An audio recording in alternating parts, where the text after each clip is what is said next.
우리 같이 하나님 말씀 보겠습니다. 역대하 34장 14절에서 21절 그리고 이어서 29절부터 33절 말씀 같이 보겠습니다. 역대하 34장 말씀입니다. 먼저 한 절씩 교독하겠습니다. 무리가 여호와의 전에 헌금한 돈을 꺼낼 때에 제사장 hil기야가 모세가 전한 여호와의 율법책을 발견하고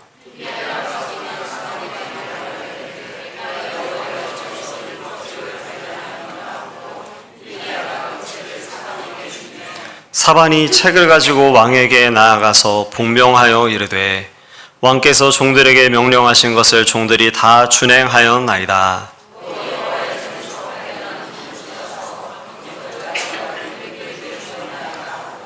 서기관 사반이 또 왕에게 아뢰어 이르되 제사장 hil기야가 내게 책을 주더이다 하고 사반이 왕 앞에서 그것을 읽으매 왕이 hil기야와 사반의 아들 아히감과 미가의 아들 압돈과 서기관 사반과 왕의 시종 아사야에게 명령하여 이르되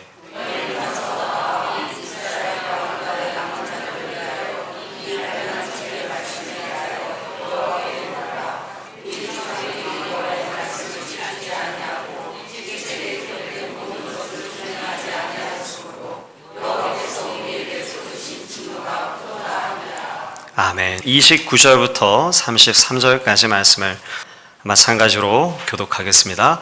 왕이 사람을 보내어 유다와 예루살렘의 모든 장로를 불러 모으고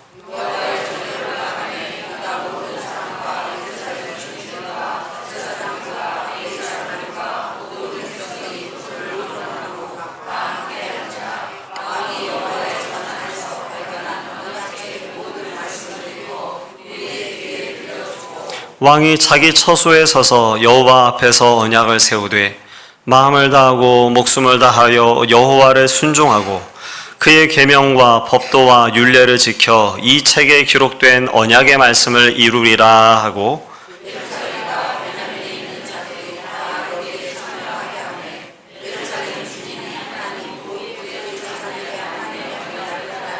함께 하겠습니다. 이와 같이 요시아가 이스라엘 자손에게 속한 모든 땅에서 가증한 것들을 다 제거하여 버리고 이스라엘이 모든 사람으로 그들의 하나님 여호와를 섬기게 하였으므로 요시아가 사는 날에 백성이 그들의 조상들의 하나님 여호와께 복종하고 떠나지 아니하였더라. 아멘. 오늘 우리가 읽은 본문의 말씀 가운데는 요시아라고 하는 한 왕의 이야기가 기록되어져 있습니다. 이 요시아라고 하는 왕이 어떤 평가를 받은 왕인지 우리가 잠시 한번 먼저 한 절의 말씀을 통해서 읽어볼 수 있으면 좋겠습니다. 34장 2절 말씀 우리 같이 함께 한 목소리로 읽어보시겠습니다. 34장 2절입니다. 여호와 보시기에 정직하게 행하여 그의 조상 다윗의 길로 걸으며 좌우로 치우치지 아니하고.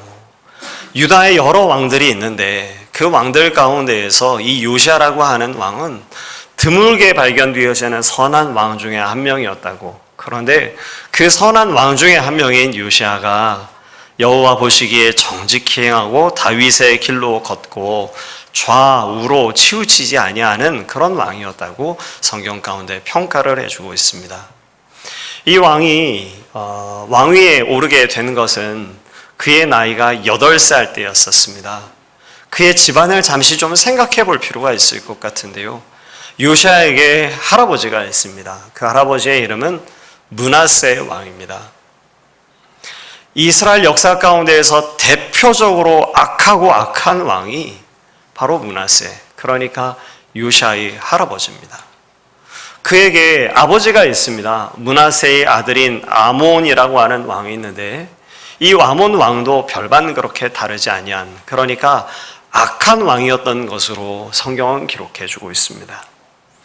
이런 할아버지와 그리고 아버지 밑에서 요시아라고 하는 왕이 자라났고 그가 8살이 됐을 때 유다의 왕으로 즉위하게 되었다라고 성경은 기록해 주고 있는데, 이 요시아라고 하는 이 왕이 하나님을 처음부터 온전히 잘 믿었던가, 꼭 그런 것 같지는 않습니다. 왜냐하면 우리가 잘 알고 있습니다. 우리 사람은 주변의 영향을 크게 받는 사람들이 바로 오늘 우리들이죠. 그래서 친구를 잘 사귀어야 된다라고도 우리가 이야기를 하고, 사는 동네를 바꿔야 그 사람이 바뀐다라고도 이야기하고, 돈 쓰는 방법을 바꿔야 그 사람이 바뀐다고 세상 사람들은 보통 이야기들을 합니다. 그러니까 요시야가 처해 있는 상황이 어떤지 한번 다시 생각해 보십시오. 할아버지는 유다 역사 가운데서 가장 악한 왕들 가운데 한 명, 므낫세입니다. 아버지가 했는데 아몬 왕도 별반 그렇게 다르지 아니한 악한 삶을 살았었습니다. 그러면 이 두 왕만 그렇게 악했을까요? 이스라엘 백성들과 그 영적 현실은 어땠었을까요? 그 영적 현실도 크게 다르지 아니한 것이죠. 왕이 이와 같이 악하니 당시 그 사회도 하나님 앞에 참 부끄러운, 그리고 하나님 앞에 범죄하는 삶을 살았던 것이 당시 유다 백성들이었습니다. 하나님께서는 이미 선지자들을 통해서 이스라엘을 심판하시겠다라고 하는 이야기를 거듭하여서 들려주고 계셨고, 이스라엘 백성은 그 말씀이 들려짐에도 불구하고 그 하나님의 말씀을 들려주는 선지자들을 멸시하는 가운데 있었죠. 열왕기 하 23장 말씀들을 살펴보게 되면 당시 유다 백성들의 영적 현실이 어땠는지를 우리가 살펴볼 수 있습니다. 어떤 이야기들이 기록되어 있는가 하면 성전에서 여호와 하나님께 제사를 드립니다. 그런데 하나님 앞에 제사를 드려지게 되어지는 그 여호와의 성전 안에 제사장들이 있어서 하나님께만 제사하는 것이 아니라 그곳에 아세라상이 있습니다. 여호와 하나님을 섬기는 바로 그곳에 말이죠. 또 아세라를 섬기기 위한 남창의 집이 당시 여호와의 성전 안에 있었다라고 성경은 기록해주고 있습니다. 그러니까 이스라엘의 영적 상황이, 그 신앙의 모습이 어떤 것일지 우리가 조금 생각해 보아도 쉽게 짐작할 수 있을 만큼 어둡고 혼탁한 가운데 있었던 것이죠. 그러던 요시야가 8살이 되었을 때 성전에 나가서 예배하기를 시작했고, 그리고 그가 즉위 12년이 된 약 20살 정도쯤이 되었을 때에 그가 이스라엘 백성 가운데 하나님을 거역하는 것들을 조금씩 제거하는 일들을 시작합니다. 그리고 오늘 본문의 말씀은 요시야가 즉위 18년이 된 시점에서 벌어진 한 사건의 이야기를 기록해 주고 있습니다. 어떤 일이 벌어진 것이었을까요? 즉위 18년이 되었을 때에 성전의 수리가 조금 필요했었던 것 같습니다. 그래서 요시야가 왕으로서 성전 수리를 명령하게 되는데, 여러분, 성전 수리를 하려고 한다고 하면 무엇이 필요하겠습니까? 첫째로는 아마 경비가 필요할 것이고, 두 번째로는 인력이 필요하겠죠. 그래서 구체적인 명령을 내립니다. 성전에 오고 나가는 사람들에게 거둔 성전세를 성전 감독자에게 맡기고, 그리고 그 감독자는 이제 인력이 필요한데 미장이와 목수와 건축자들을 고용해서, 그래서 이 성전을 수리하도록 그렇게 명령을 내립니다. 그리고 그 명령을 누가 받는가 하면 서기관 사관이 왕의 명령을 받아서 성전의 감독자에게 가서 그 말 그대로를 시행하게 되어지죠. 이것이 오늘 본문의 말씀의 배경입니다. 그러니까 이제 거두게 되어졌던 성전세가 감독자에게 전달되어졌고, 그리고 그 감독자는 인력을 고용했고, 그래서 이제 성전 수리가 막 시작되려고 하는 가운데 있는 것이죠. 우리가 만일 교회를 좀 청소하려고 하면 어떤 일을 하게 될까요? 어떤 수리를 한다고 하면 묵었던 여러 가지 집기들을 다 치우고, 그리고 성전 수리를 아마 시작하게 될 것입니다. 똑같은 일이 오늘 본문의 말씀들 가운데 벌어졌던 것 같습니다. 우리 같이 한번 14절의 말씀을 우리 같이 함께 읽어보도록 하겠습니다. 34장 14절입니다. 무리가 여호와의 전에 헌금한 돈을 꺼낼 때에 제사장 hil기야가 모세가 전한 여호와의 율법책을 발견하고. 여러분 다시 한번 보십시오. 어떤 일이 지금 벌어지고 있는 것인가요? 무리가 여호와의 전에 헌금한 돈을 꺼낼 때에 성전 수리를 위해서 그 성전세 모은 것들을 꺼내어 감독자에게 줄 바로 그때에, 그렇게 성전 수리를 시작할 때에 제사장 hil기야가 모세가 전한 여호와의 율법책을 발견했다. 15절 말씀을 한번 보십시오. 읽어드리겠습니다. hil기야가 서기관 사반에게 말하여 이르되 내가 여호와의 전에서 율법책을 발견하였노라 하고 hil기야가 그 책을 사반에게 주매. 이게 도대체 무슨 일이 벌어지고 있는 것입니까? 대제사장은 또 레위 사람들은 해야 되는 일이 어떤 것인가요? 여호와의 성전에서 하나님 앞에 제사를 드리는 일이 대제사장이 그리고 레위인들이 행해야 하는 일들입니다. 하나님께서 가르쳐 주신 그 법도를 따라서 자신의 생각대로 하나님께서 명하지 아니한 그런 예물들을 드리는 것들이 아니라 율법에 명한 그대로 행하여서 하나님께 제사를 드리고, 그 거룩한 제사를 집례함으로써 백성들에게 무엇을 가르치는가? 하나님의 거룩함을 드러내고 가르치는 것이 제사장들이 해야 되는 일들입니다. hil기야가 이 일을 이제껏 하지 않았겠습니까? 했겠습니까? 행했겠죠. 이스라엘 가운데, 특별히 유다 역사 가운데에서 성전 제사가 멈춰진 것은 한순간도 없었습니다. 그러니까 hil기야가 하나님 앞에 제사를 계속해서 드리고 그 제사를 통해서 백성들에게 하나님의 거룩과 하나님의 두려우심에 대한 것을 보여주는 그런 일들을 최소한 외형상은 행하고 있었다라는 것입니다. 그런데 오늘 우리가 함께 읽은 14절과 15절 말씀을 보니까 지금 hil기야가 성전 수리를 위해서 준비를 하다가 모세가 전한 율법책을 발견했다고. 그래서 그 율법책을 서기관 사반에게 전달해 주는 이야기를 오늘 본문의 말씀은 들려주고 있는 것입니다. 참 놀라운 일인 것이죠. 이것이 도대체 어떻게 된 일인 것일까요?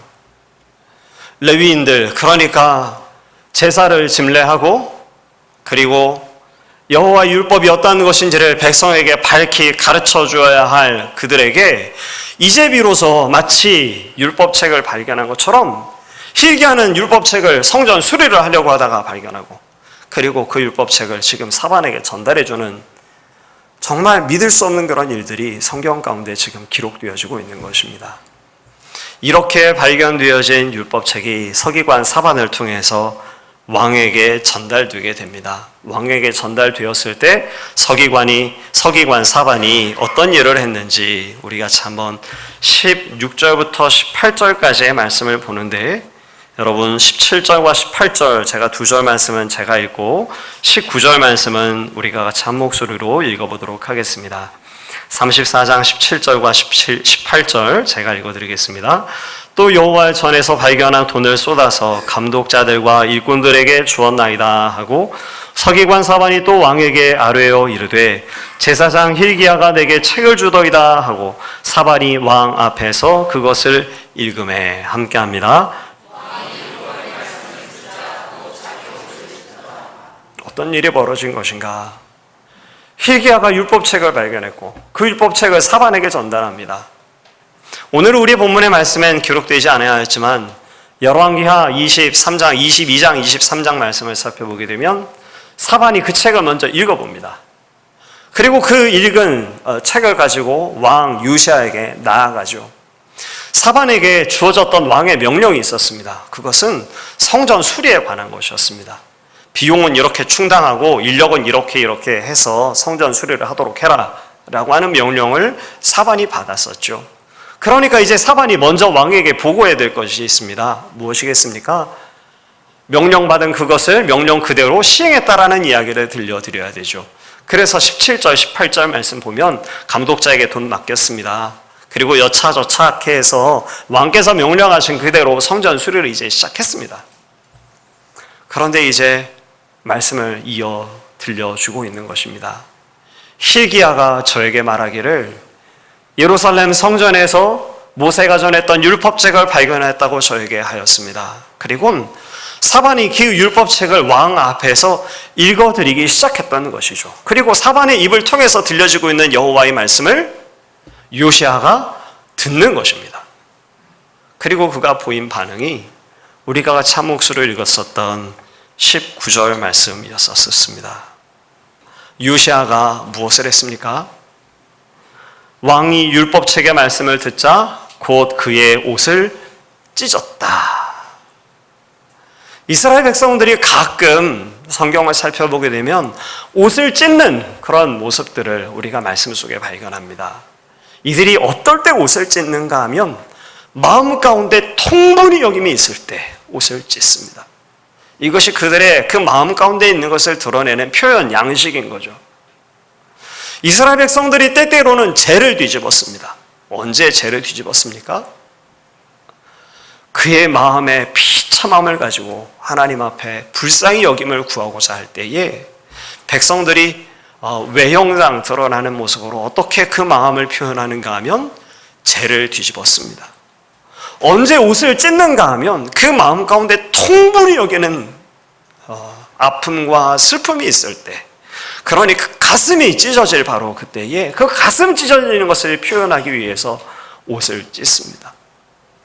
어떤 여호와 하나님의 말씀을 과연 요시아가 들었기에, 과연 사반이 읽어준 하나님의 말씀이 무엇이었기에 요시아가 그 마음을 찢어서 옷을 찢었을까요? 여러분 한번 생각해 보시겠습니까? 왕 요시아가 사반의 입술을 통해서 전해들은 여호와의 말씀이, 하나님의 말씀이 어떤 것이었겠습니까? 모세가 전한 율법책이 5권이 있습니다. 모세 오경이라고 우리에게 알려져 있죠. 창세기로부터 시작해서 출애굽기, 레위기, 민수기, 그리고 신명기. 모세 오경의 말씀 속에 들려져 있는 하나님의 말씀이 어떤 것인지 한번 생각해 보십시오. 우리 하나님께서 인류의 역사를 시작하신 일로부터 말씀이 시작됩니다. 태초에 하나님께서 창조하셨던 일로부터 시작해서 우리 하나님께서 아브라함을 부르셨던 이야기가, 아브라함이 믿음으로 하나님 앞에 반응했던 이야기가 그곳에 기록되어 있습니다. 우리 하나님께서 에서가 아닌 야곱을 택하셨던 이야기가, 그러니까 우리 하나님께서 이스라엘을 택하신 이야기가 그 말씀 가운데 기록되어져 있습니다. 하나님께서 야곱, 이스라엘을 저 애굽에 두셨다가 큰 무리를 이루게 하시고 우리 하나님께서 모세를 보내어 그 많은 민족 이스라엘 백성을 다시 출애굽시키는 이야기가, 홍해를 가르시고 광야로 인도하시고 가나안으로 나아가도록 하시던 이야기가 여러분 모세오경 가운데 기록되어져 있습니다. 모세오경의 가장 많은 분량을 차지하는 이야기는 이스라엘 백성이 출애굽하여서 시내산에서 도달한 이후의 이야기들입니다. 시내산에서 여러분 어떤 일이 이루어졌는지 한번 기억하시고 생각해 보십시오. 우리 하나님께서 이스라엘 백성들을 부르시곤 언약을 맺습니다. 마치 신랑과 신부가 아무런 생면부지의 관계 가운데 있다가 아무런 관계가 아니었다가 결혼이라고 하는 언약을 통해서 특별한 매우 친밀한 부부라고 하는 그런 관계로 들어가는 것처럼 우리 하나님께서 이스라엘 백성을 부르셔서 언약을 맺으시는 이야기가 시내산에 기록되어 있죠. 사랑하는 성도 여러분, 시내산에서 우리 하나님께서 백성들과 맺으신 언약이 특별한 관계로 이스라엘 백성을 부르신 것이었습니다. 나는 너희의 하나님이 되겠다. 우리 하나님께서 이스라엘 백성에게 나타나셔서 말씀해 주시고, 너희는 그러니 내 백성이 되라. 나는 너희의 아버지가 되겠다. 그러니 너희는 내 자녀가 되라. 나는 너희의 신랑이 되겠다. 너희는 내 신부가 되라. 라고 말씀하시는 이야기가 시내산 언약의 내용들이죠. 그런데 사랑하는 성도 여러분, 우리가 잊지 말아야 될 것이 한 가지 있습니다. 이런 특별한 관계로 들어갈 때에는 아무런 조건이 없는 것이 결코 아닙니다. 특별한 언약 관계로, 특별한 관계로 들어갈 때에는 거기에 따라서 요구되어지는 언약의 요구사항들이 있죠. 이를테면 이런 것입니다. 아내와 남편이 부부의 관계로 들어가게 되면 그럼 그 다음부턴 아내와 남편이 서로가 서로에게 신실해야 될 그런 의무를 갖습니다. 아버지와 자녀의 관계를 갖게 되어졌을 땐 여러분 그냥 자식을 낳으면 아버지가 되고 내가 태어나면 자녀가 되는 게 아니죠. 아버지가 된다면 그 다음부터 나는 나의 자식들에게 무엇을 해야 됩니까? 아버지 노릇을 해야 됩니다. 어머니 노릇을 해야 되죠. 오늘 우리가 이 시대 가운데서 가끔 발견하는 흉악한 그런 뉴스의 이야기들을 들으면 바로 그런 것들 아니던가요? 아버지는 아버지인데 아버지 노릇하지 않는,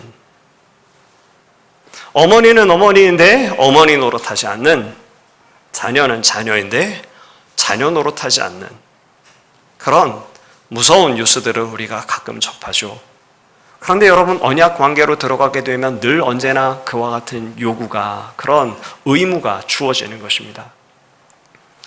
아버지는 아버지 노릇을 해야 하고 자녀는 자녀 노릇을 해야 되는 것이죠.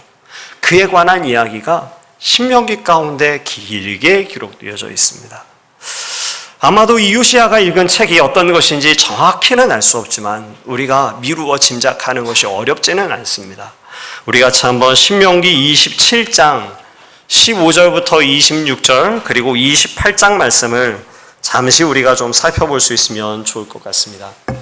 책갈피를 역대하 34장에 끼워 놓으시고 그리고 신명기 27장 말씀을 우리 같이 한번 잠시 보도록 하겠습니다. 신명기 27장 15절부터 그 뒤에 이어지는 말씀은 이런 배경 속에서 주어집니다. 우리 하나님께서 이스라엘 백성을 두 패로 나누라고 말씀을 하세요. 한 절반쯤 되는 패는 한쪽 산, 그러니까 그리심산이라고 하는 편에 세우고 또 나머지 한 절반은 반대편 에발산이라고 하는 쪽에 세웁니다. 그러니까 두 무리로 나뉘어서 이스라엘 백성이 절반은 에발산 쪽에, 한쪽은 그리심산 쪽에 선 것이죠. 그리고 그 가운데에 서서 그 사이에서 레위 사람들이 큰 소리로 외칩니다. 너희가 이렇게 하면 하나님께서 복을 주실 것이다. 너희가 이렇게 하는 것이 그 언약 관계 속에서 하는 것, 행해야 될 마땅한 도리다 라고 가르쳐 주죠. 우리가 이것을 다 읽을 수 없어서 제가 한 2절 정도만 읽어드리겠습니다. 27장 15절 16절 장색의 손으로 조각하였거나 부어 만든 우상은 여호와께 가증하니 이것을 만들어 은밀히 세우는 자는 저주를 받을 것이라 할 것이요 모든 백성은 응답하여 말하되 아멘 할지리라. 그의 부모를 경홀히 여기는 자는 저주를 받을 것이라 할 것이요 모든 백성은 아멘 할지니라. 어떤 이야기인가 하면 좌우편으로 백성들이 무리를 지어 서 있고 레위 사람들이 한 가운데 서서 큰 소리로 외쳐 말하는 것입니다. 장색의 손으로 조각하거나 부어 만든 우상을 여호와께 가증하니 그것을 만들어 은밀히 세우는 자는 저주를 받을 것이니라 라고 레위 사람들이 외치면 좌우에 선 사람들이 아멘 그렇습니다 라고 화답을 하는 거죠. 그의 부모를 경솔히 여기는 자는 저주를 받을 것이라 라고 백성이, 레위 사람들이 외치면 양편에 있는 백성들이 또 아멘이라고 맹세의 의식을 갖는 것입니다. 이렇게 하나님과 이스라엘 백성이 맺은 언약, 그리고 그 언약에 충실할 것을 맹세하는 것이 신명기 말씀들 가운데 기록되어져 있습니다. 우리 같이 한번 28장 1절부터 6절까지의 말씀은 같이 한번 우리 번갈아서 교독해 보도록 하겠습니다. 28장, 신명기 28장 1절에서 6절 제가 먼저 읽겠습니다. 네가 네 하나님 여호와의 말씀을 삼가 듣고 내가 오늘 네게 명령하는 그의 모든 명령을 지켜 행하면 네 하나님 여호와께서 너를 세계 모든 민족 위에 뛰어나게 하실 것이라.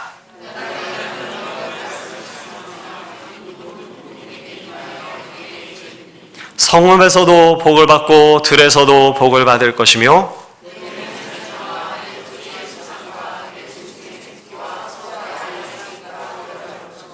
네 광주리와 떡반죽 그릇이 복을 받을 것이며 아멘. 뭐라고 말씀해 주시는 것인가요? 너희가 내 말을 듣고 그 말을 지키면, 그러면 내가 너희에게 하나님 아버지 노릇해 주겠다.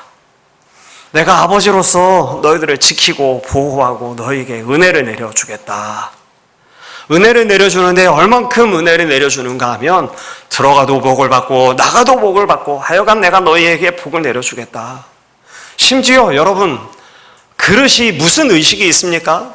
그릇이 무슨 살아있습니까? 그렇지 않음에도 불구하고 우리 하나님께서 내가 너희들 가운데 복 주겠다라고 하는 이 말씀을 강조하고 강조해서 네 광주리와 떡 반죽 그릇도 내가 복 주겠다. 이렇게 우리 하나님께서 말씀해 주고 계시는 것입니다. 여호와 하나님의 말씀, 그것을 듣고 지키는 것, 여러분 이것을 무슨 대단히 어렵고 힘든 것으로 생각하실 필요는 없습니다. 우리는 하나님의 말씀을 들으면 우리가 결코 그 하나님의 말씀을 지킬 수 없는 것으로만 생각하는 경향이 있지만, 사랑하는 성도 여러분, 하나님의 말씀이 어떤 것입니까? 하나님을 사랑하라는 것입니다. 또 하나님의 말씀이 어떤 것입니까? 네 이웃을 네 몸같이 사랑하라는 것입니다. 무엇을 하지 말라는 것입니까? 우상숭배를 하지 말라는 것이죠. 우상숭배가 구체적으로 무엇인가요? 바알과 아세라를 위하는 것입니까? 아니죠. 우상숭배의 본질은 무엇인가 하면 자기 사랑입니다. 하나님을 사랑하지 않고 누굴 사랑하죠? 나를 사랑하죠. 어떤 방법으로요? 아세라를 통해서라도, 바알을 통해서라도, 혹은 만몬을 통해서라도 나를 사랑하려고 하는 길을 찾는 게 우상숭배입니다. 네 이웃을 사랑해라 라고 말씀했는데 어떻게 하죠? 나를 사랑하죠. 그래서 우리의 이웃에게 어떤 역할을 하는가 하면 늑대 노릇을 합니다. 서로가 서로에게 늑대 노릇하고 서로를 착취하죠. 그런데 그렇게 하지 말고 하나님은 뭐라고 말씀하시나요? 네 하나님을 사랑해라. 그리고 너를 사랑하지 말고 네 이웃을 사랑해라. 그렇게 우리 하나님께서 말씀해 주십니다. 그리고 그렇게 하면 내가 너희에게 아버지 노릇해 주겠다. 내가 너희에게 하나님 노릇해 주겠다. 들어가도 복 받고 나가도 복 받게 해 주겠다. 집안에 있는 그릇도 내가 복 주겠다. 우리 하나님께서 들려주시는 말씀이 바로 그것인 것입니다. 이제 여러분 15절부터 신명기 28장 15절부터 19절의 말씀도 다시 한번 읽어보도록 하겠습니다. 마찬가지로 교독하겠습니다. 네가 만일 네 하나님 여호와의 말씀을 순종하지 아니하여 내가 오늘 네게 명령하는 그의 모든 명령과 규례를 지켜 행하지 아니하면 이 모든 저주가 네게 임하여 네게 이를 것이니 또 네 광주리와 떡반죽 그릇이 저주를 받을 것이요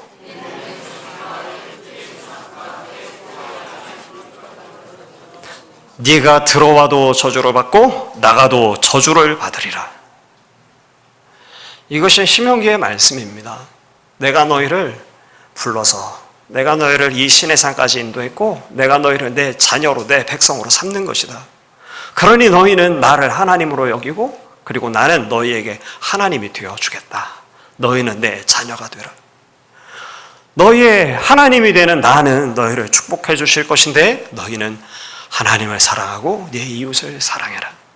너희가 그렇게 하면 들어가도 나가도 그릇에도 복이 주어질 것이겠지만 그러나 너희가 나의 말을 듣고 지켜 행하지 아니하면 들어가도 나가도 저주를 받을 것이다. 우리 하나님께서 말씀해 주시면서 이 특별한 언약 관계 가운데 있는 백성들을 지금 세우고 격려하고 말씀을 가르쳐 준 것이죠. 이것을 누가 들었는가? 우리가 함께 읽었던 역대 하위 말씀을 통해서 요시아가 사반의 목소리를 통해서 이 말씀을 들은 것입니다. 그리고 그가 깨달은 것이죠. 무엇을 깨달았습니까? 그가 깨달은 이야기가 21절 후반부의 말씀에 있는데 이제 열왕기하 34장으로 다시 찾아오십시오. 열왕기하 34장 21절 말씀 후반부의 말씀에 기록되어 있습니다. 이 말씀을 읽고 나서 사반의 목소리를 통해서 말씀을 듣고 요시아가 크게 놀라고 마음에 분통이 여깁니다. 분함을 가지고 그가 옷을 찢고, 과연 하나님께서 말씀하신 이 말씀이 참인가? 진짜인가? 우리의 조상들이 하나님 앞에 잘못한 것이 너무나도 많은데 그렇다면 우리가 하나님께로부터 저주를 피할 길이 없는 것인가? 라고 하는 의문을 품어서 하나님께, 여호와께 물으려고 하죠. 그러면서 기록되어 있는 말씀이 21절 후반부의 말씀 제가 읽어드리겠습니다. 우리 조상들이 여호와의 말씀을 지키지 아니하고 이 책에 기록된 모든 것을 준행하지 아니하였으므로 여호와께서 우리에게 쏟으신 진노가 크도다 하니라. 요시아의 마음 가운데 찾아온 문제의식이 바로 이것인 것입니다. 우리가 그러면 도대체 어떻게 하면 좋겠는가? 그 하나님의 말씀을 이제 내가 들어 알게 되었는데 우리 하나님께서 우리를 어떻게 창조하셨는지, 우리를 어떻게 부르셨는지, 우리를 어떤 관계로 부르셨는지를 알았고, 우리가 우리 하나님이 우리의 하나님이 되고 우리가 그의 백성이 됐을 때 우리가 해야 될 일들이 어떤 것인지를 이제야 깨달아 알았는데, 살펴보니 아버지 아몬 왕은 물론이요, 할아버지 므낫세는 물론이요, 그의 집안 다윗의 왕들이 모두 하나와 같이 하나님 앞에 범죄했던 것을 깨달으니 요시아가 당혹하고 분한 마음을 가지고 주 앞에 탄식하고 있었던 것입니다. 사랑하는 성도 여러분, 오늘 우리가 이 하나님의 말씀 앞에 다시금 설 수 있게 되어지기를 간절히 소망합니다. 여호와 하나님의 말씀을 깨달아 알므로 지금 요시아는 가슴을 찢고 있습니다. 그리고 훌다에게, 여선지자 훌다에게 찾아가서 과연 이 말씀이 성경 그대로 이루어질 것인지 아닌지에 대해 질문을 던집니다. 그러자 선지자 훌다가 대답을 들려주는데 24절과 25절 말씀이 그 대답의 말씀입니다. 내용을 간단히 그냥 정리해드리면 이런 말씀인 거죠. 네가 여호와의 말씀 가운데서 읽은 그대로 내가 행할 것이다. 다시 말해서 이스라엘 백성 위에 저주와 심판을 쏟을 것이다 라고 하는 말씀을 들려줍니다. 백성의 그릇 행함과 범죄함이 너무 커서 내가 그 위에 진노와 저주를 쏟으시겠다라고 지금 말씀해 주고 계시는 것이죠. 그런데 그래도 여망 한 가지를 훌다를 통해서 들려주십니다. 우리 한번 27절 말씀을 읽어드리겠습니다. 우리가 참목소리로 읽어보도록 하겠습니다. 27절 함께 읽겠습니다.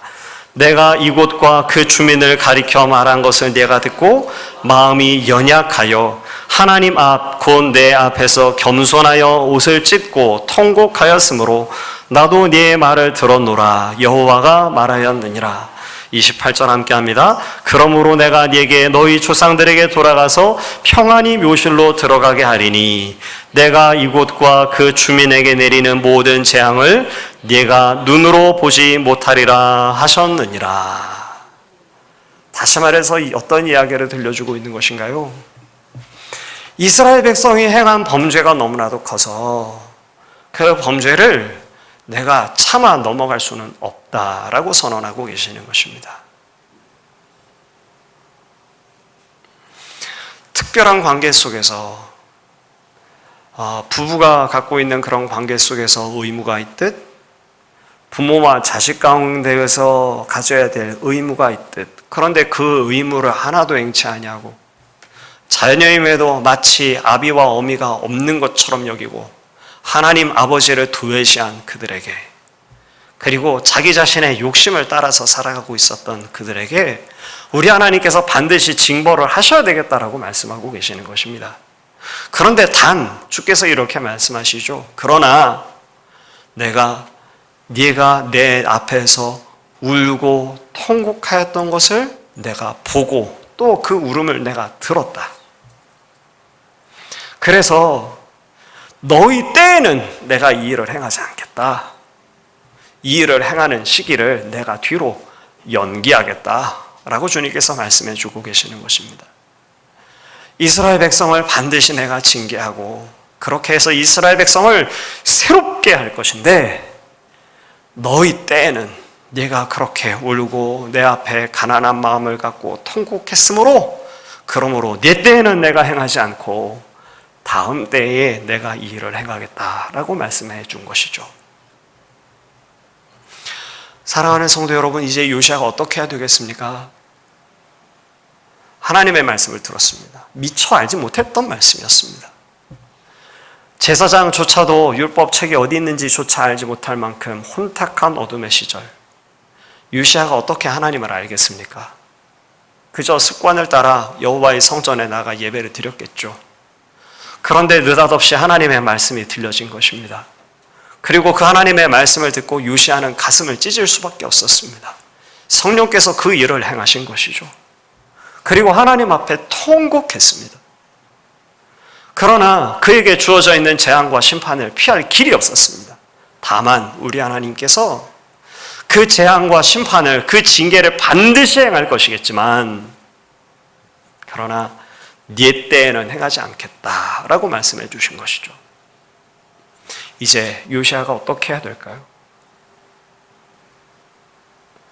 비슷한 상황 가운데 있었던 또 다른 사람이 있습니다. 히스기야라고 하는 사람입니다. 사랑하는 성도 여러분, 히스기야도 여호와 보시기에 선하게 행한 왕 중에 한 명으로 그래도 평가되는 그런 왕입니다. 히스기야가 그의 말년에 교만히 행하다가 하나님의 징계를 자초합니다. 그런데 그때도 우리 하나님께서 요시야에게 들려주셨던 것과 똑같은 말씀을 들려주세요. 내가 너희 백성을 바벨론에게 팔아버리겠지만, 그러나 너는 조상들의 묘실로 편안히 돌아갈 것이다 라고 말씀해 주십니다. 그러자 히스기야는 어떻게 했는가 하면 그것을 선히 여겼다. 이것이 내 때에 이루어지는 것은 아니니, 그러니 어떻게 했다? 그것을 내가 선하게 여겼다라고 히스기야는 그렇게 여겼다고 성경이 이야기해 줍니다. 그런데 오늘 우리가 함께 읽고 있는 요시야는 조금 행동을 달리합니다. 우리가 함께 읽었었던 29절부터 33절까지의 말씀이 바로 그것이에요. 하나님께서 백성들에게 내리시겠다고 하는 징계를 피할 길이 있습니까? 없습니까? 없습니다. 왜 이 징계가 내리게 됐습니까? 하나님의 이 징계하심이 부당하시고 혹은 과한 것입니까? 부부관계 가운데서 신실하지 못한, 혹은 아버지와 어머니를 마치 계시지 아니하는 것처럼 취급한 자녀를 징계하지 않고 그저 오냐오냐로 받아주면 그것이 공의롭고 정의롭고 또 그를 사랑하는 일이라고 말할 수 있겠습니까? 그렇지 않죠. 바로 잡아야 하는 것이고, 그리고 그를 새롭게 해야 되는 것이 참된 그런 사랑이겠죠. 그래서 우리 하나님께서 이스라엘 백성을 향한 징계를 거두지 않겠다라고 분명하게 말씀하셨습니다. 그러면 여러분, 이 징계를 피할 길이 없는 것입니다. 그런데 요시야가 행하는 일이 무엇인지를 한번 보십시오. 29절부터 33절까지의 말씀, 어떤 일을 했는가 하면 요시야가 백성들을 불러 모읍니다. 사람을 보내어 유다와 예루살렘의 모든 장로를 불러 모으고, 30절 말씀은 우리 같이 한번 한 목소리로 읽겠습니다. 여호와의 전에 올라가매 유다 모든 사람과 예루살렘 주민들과 제사장들과 레위 사람들과 모든 백성이 노소를 막론하고 다 함께 하였다. 우리가 하나님께서 우리 요시야가 무엇을 행하는 것인가 하면 백성들을 다 불러 모은 것입니다. 그리고 행한 것이 무엇이었는가? 사반이 자기 자신에게 여호와 율법책을 들려주었던 것처럼 이제 요시야가 백성들을 다 불러 모아놓고 그 백성들에게 하나님의 말씀을 들려주기 시작합니다. 왜 그럴까요? 마음을 찢었기에 옷을 찢을 수밖에 없었던 요시야의 그 마음, 그 통분이 여김, 그의 그 울음과 통곡함이 백성들 안에도 있기를 소망하고 있는 것입니다. 그래서 그는 백성들을 불러다 놓고 그 백성들 앞에 다시 하나님의 말씀을 들려주기 시작합니다. 그 결과 어떤 일이 이루어졌는지 여러분 32절과 33절 제가 읽어드리겠습니다. 예루살렘과 베냐민에 있는 자들이 다 여기에 참여하게 하며 예루살렘 주민이 하나님 곧 그의 조상들이 하나님의 언약을 따르니라. 이와 같이 요시야가 이스라엘 자손에게 속한 모든 땅에서 가증한 것들을 다 제거하여 버리고 이스라엘이 모든 사람으로 그들의 하나님 여호와를 섬기게 하였으므로 요시야가 사는 날에 백성이 그들의 조상들의 하나님 여호와께 복종하고 떠나지 아니하였더라. 하나님의 은혜와 긍휼을 그는 구하고 있었던 것이죠. 사랑하는 성도 여러분, 오늘 우리가 하나님의 말씀 앞에 설 때에 또 주 앞에 설 때에 하나님께로부터 주어지는 은혜를, 복을 받기를 여러분 원하십니까? 우리의 삶이 하나님의 말씀으로 세워지시기를 여러분 소망하십니까? 만일 그렇다면 그 회복의 일들을 우리가 바라볼 때 우리가 정작 해야 될 일은, 정작 우리가 소망해야 될 일이 있다면 그것이 무엇일까요? 소망을 반드시 이루어 주시옵소서, 반드시 우리에게 은혜를 주시옵소서라고 구하는 것이 우리가 행해야 할 바른 길이 맞겠습니까? 그렇지 않습니다.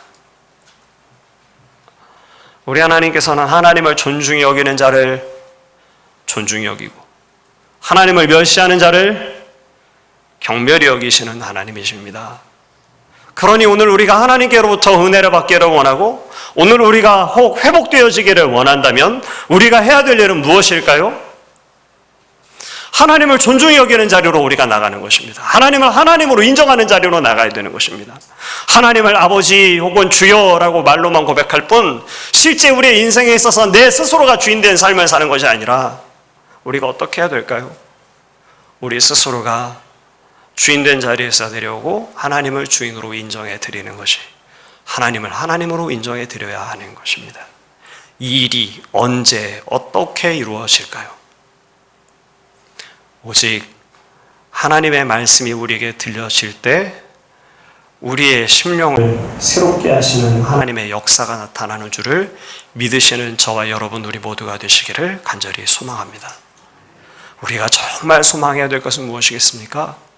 주여, 나의 마음 가운데, 나의 귓가에, 나의 영혼에 주여 요시야에게 들려주셨던 것과도 같이 하나님의 말씀을 들려주시옵소서.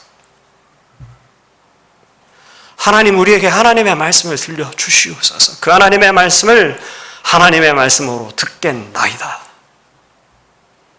한 귀로 듣고 한 귀로 흘려버리는 그런 말씀이 아니라 그 하나님의 말씀이 과연 그러한가, 마치 베레아 사람들이 고라했던 것처럼 그 하나님의 말씀을 받고, 여러분 데살로니가 교회는 작은 교회입니다. 연약한 교회입니다. 그런데 여러분 신약 성경 가운데 보기 드물 만큼 칭찬받는 교회가 데살로니가 교회입니다. 사도 바울이 3번의 안식일 가운데 복음 전했고 불과 얼마 동안 돌보지도 못했던 교회가 데살로니가 교회입니다. 그런데 그 교회 가운데 어떤 일이 있는지 아십니까? 믿음의 역사가 있습니다. 사랑의 수고가 있습니다. 소망의 인내가 그 교회 가운데 있다고 다윗이 칭송하고 노래합니다. 너희가 나의 영광이니라, 너희가 나의 면류관이니라 라고 고백할 만큼 데살로니가 교회를 사랑하고 그것을 자랑합니다. 그 소식이 아가야와 마게도니아 지방에 파다하게 퍼질 만큼 그 작은 교회가, 그 연약한 교회가 그 교회 안에 있는 믿음의 역사, 사랑의 수고, 또 소망의 인내, 이런 것들로 인해서 칭송을 받습니다. 그런데 사도가 어떤 이야기를 들려주는가 하면 너희가 그렇게 작고 연약한 교회인데 어떻게 해서 믿음의 역사가 있었는지, 너희 가운데 어떻게 사랑의 수고가 있어요. 여러분 사랑의 수고가 얼마나 어려운 일인지 여러분 아시잖아요. 말과 우리가 입술과 혀로 사랑하는 건 정말 쉽습니다. 그런데 사랑의 수고라는 게 얼마나 어렵습니까? 여러분 고난이 그들에게 있습니다. 그런데 그 고난을 참고 인내합니다. 우리가 지난주에도 길이 참으라 라고 하는 말씀을 함께 나눴는데 여러분 어떻게 해서 길이 참을 수 있나요? 소망을 붙들어야만 우리가 길이 참을 수가 있습니다. 주님께서 강림하시는 바로 그날, 주께서 아시리라, 주님께서 살아계시니 이 일들 가운데 간섭하시고 일하시리라 라고 하는 소망을 가져야 인내할 수 있잖아요. 그런데 이 작고 연약한 데살로니가 교회가 믿음의 역사가 있고 믿음으로 행하는 역사가 있는 겁니다. 사랑으로 수고하고요, 그리고 소망으로 인내했다라는 겁니다. 그런데 이 일이 왜 어떻게 어떻게 너희 가운데 이런 일이 있었는지를 사도 바울이 이렇게 이야기해 줍니다. 여러분 데살로니가전서 2장 13절 말씀 한 절의 말씀을 같이 한번 보겠습니다. 우리가 참 목소리로 함께 읽도록 하겠습니다. 이러므로 우리가 하나님께 끊임없이 감사함은 너희가 우리에게 들은 바 하나님의 말씀을 받을 때에 사람의 말로 받지 아니하고 하나님의 말씀으로 받음이니 진실로 그러하도다. 이 말씀이 또한 너희 믿는 자 가운데에서 역사하느니라. 데살로니가 사람들이 어떻게 하나님의 말씀을 받았는가 하면 3번의 안식일을 통해서 전하여진 사도 바울이 전한 복음, 그리고 불과 몇 개월 지나지 않았던 것으로 추정되어지는데 그 기간 가운데 돌보았던 사도 바울의 돌봄과 권면, 그것을 어떻게 받았는가? 사람의 말로 받지 않고 하나님의 말씀으로 무겁게, 진중하게, 심각하게, 또 두렵게 그 하나님의 말씀을 받았다라는 것입니다. 그리고 그 하나님의 말씀이 그들의 귓가에, 마음판에, 그의 영혼에 심기워지자 그 작고 연약한 교회가 믿음의 역사를 이루고 사랑의 수고를 마다하지 아니하고 소망으로 인내하는 일들 가운데 있었다고, 그래서 하나님께 칭찬받는 교회가 됐다고 성경은 우리에게 가르쳐주는 것이죠. 사랑하는 성도 여러분, 여러분의 삶 가운데 회복되어져야 될 부분들이 있습니까? 우리의 가정이 새로워져야 되겠습니까? 우리 교회 가운데서 하나님께서 일하시기를, 우리 교회를 우리 하나님께서 붙들어 주시기를 여러분 소망하십니까? 그렇다면 우리가 해야 될 첫 번째 단추가 무엇일까요? 우리가 디뎌야 할 첫 번째 계단이, 우리가 첫 번째로 꿰어야 할 첫 번째 단추가 무엇일까요? 그것은 하나님의 말씀 가운데 우리가 진지한 모습으로 서는 것입니다. 언제나 그랬습니다. 이스라엘 백성이 여호와 하나님 앞에 새로워질 때는 사사 사무엘이 미스바의 백성들을 모으고 그 언약을 새롭게 할 때였었습니다. 포로 이후에 이스라엘 백성들이 회복된 것은 성전을 건축해서, 스룹바벨 성전을 세워서 회복된 것이 아닙니다. 예루살렘의 성벽을 다시 재건해서 이스라엘 백성이 새롭게 된 것도 아니었습니다. 언제 그들의 공동체의 온전함이 이루어졌습니까? 학사 에스라를 통해서 하나님의 말씀이 들려지고 그 하나님의 말씀을 듣는 백성들이 모두 다 웁니다.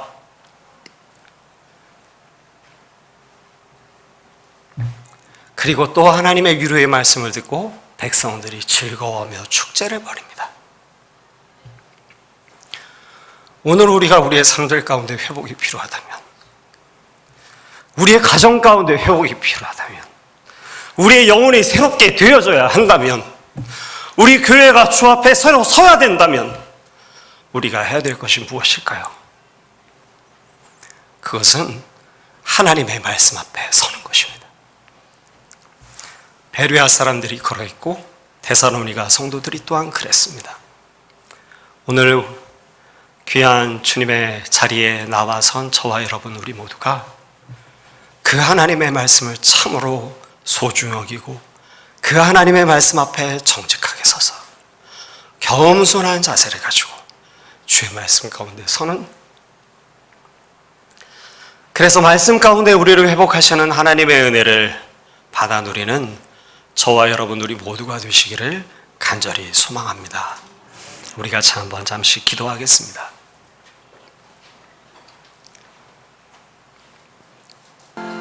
참 사랑과 은혜가 풍성하신 우리 아버지 하나님, 늘 언제나 하나님의 말씀을 우리에게 들려주심으로 우리의 삶을 회복하고 우리의 믿음을 회복하고 주 앞에 서도록 하시는 하나님의 은혜를 주님 이 시간도 감사합니다. 아버지 하나님, 요시아에게 하나님의 말씀이 들려짐에 또 백성들에게 그 하나님의 말씀이 들려짐에 하나님 데살로니가 사람들에게, 베레아 사람들에게, 하나님 에스라 시대의 사람들에게 하나님의 말씀이 들려짐에 아버지 그들을 우리 하나님께서 회복시켜 주셨습니다. 하나님 오늘 우리들에게도 그리 행하여 주시기를 주님 원합니다. 주의 음성을 들을 수 있는 귀를, 하나님 주의 말씀 가운데 겸손히 설 수 있는 겸손한 마음을 아버지 오늘 우리에게 더하여 주시옵소서. 성령께서 역사하여 주셔서 그 하나님의 말씀을 들을 때에 사람의 말처럼 듣지 않고 하나님의 말씀으로 듣고, 하나님 우리의 죄의 본성들을 십자가에 못 박고 주 앞에 서는 하나님의 사람들이 될 수 있도록 아버지 우리를 도와주시옵소서. 신실하신 우리 하나님께서는 그를 의지하고 그를 존중 여기는 자에게 은혜 베풀어 주시는 분이신 것을 주님 우리가 믿사오니 아버지 우리를 붙들어 주시옵소서. 예수님의 이름으로 감사드리며 기도합니다. 아멘.